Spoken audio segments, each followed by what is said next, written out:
I'm Mandy Sudbeck, Compliance Specialist, and I've been with Atlas almost 2 years now. So my daughter, Callie, who is now 10, was born in October, and we ended up just thinking she was a normal, healthy baby until she went black and blue, trying to drink a bottle in December. It was the week before Christmas.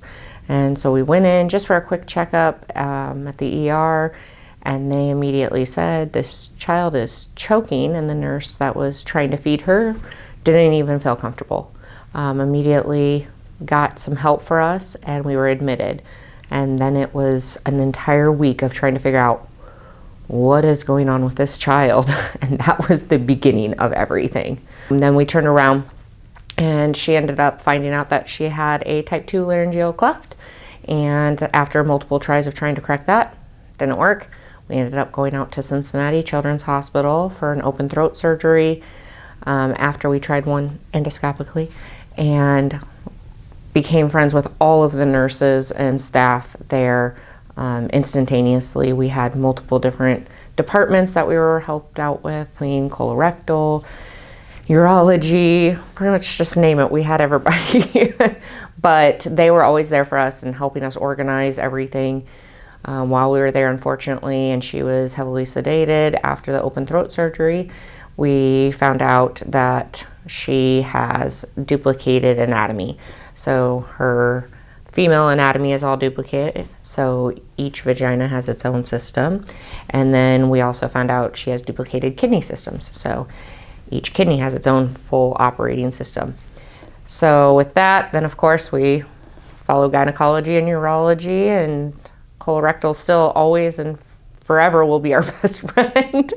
They were always there for us, no matter what. And even right now, we're dealing with COVID, and we were supposed to be doing our follow-up, and they're keeping in contact with me of, hey, we know we need to get in for just our annual checkups, but with COVID, it's kind of interesting. So here's what we can do, and just kind of trying to walk me through the steps, because even though I've been dealing with this for 10 years, it's still unknown, and those things happen. So that's why it's just so amazing to have them and the team that they have.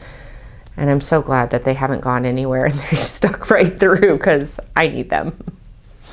Being in compliance, there's a lot of things that come into play, and making sure that everybody's certified correctly or has the right medical information. Now, knowing what I know for nurses and traveling, and how important it is for these facilities to get the help that they need, I just want to be able to make that the smoothest transition to get them to the facility, to be able to help people like me and so many others without a hitch. That's the goal. Just get them there without a hitch. I wanted to tell this story for Nurses Week because this is going to be one of those things that even at 90 years old, I am going to have the same emotions, the same feelings, the same thoughts, the same everything will come rushing back to knowing exactly how I felt over all of those years. It's something that I feel that people don't often experience because they're lucky and fortunate. But I was also lucky and fortunate to have nurses that were there for me and to walk me through it, to force me to just take care of myself, take care of my family when we needed it most. And I'm so fortunate to have that. And I know that these emotions will come frolicking back, just like this, every time. So yeah, my story is important, and Callie's story is important, but most importantly, it's important for me to be able to say thank you without having written down everybody's names over all the years, because there's a lot. This is Nurses Week, and I just want to say thank you from the bottom of my heart. All the nurses at Atlas, all the nurses all over the world that are doing things for everybody that not everybody else is able or willing to do. You're impacting a lot of lives, and you don't even know it, and we appreciate it. Thank you.